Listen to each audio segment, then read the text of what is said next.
Hey everyone, welcome to this tutorial on how to merge PDF files online for free. The Merge PDF tool is completely free, no sign-up required, and your data never leaves your browser.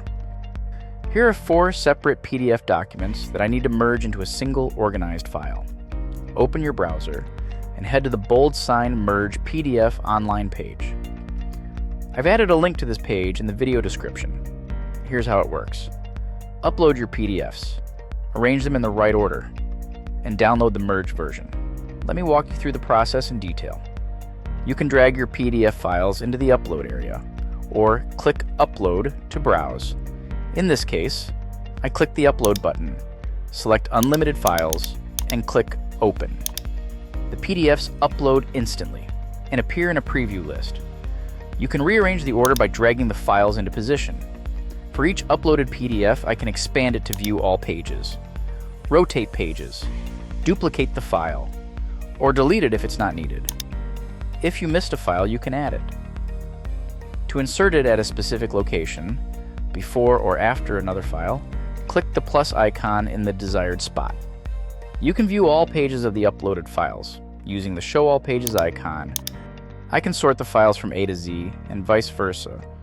I can also switch the view from grid to list and back. Once done with customization, I proceed to preview the merged PDF version, and I can download it. Note that if you need to get your PDFs signed legally, try BoldSign for free to send and sign requests. You can also schedule a demo to explore BoldSign's features and security. I've attached the BoldSign free trial and demo request links in the description. If everything looks good, click Merge and Download. The tool processes the files instantly and saves the final document to your desktop. You can start over to merge other files, or follow us for more productivity tips and tools.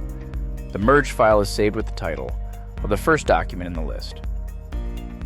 Opening the save file reveals a clean professional PDF with all pages merged in the correct order. The merged PDF is now ready to use. If this tutorial helped, give it a thumbs up and subscribe for more. Thanks for watching, and see you in the next video.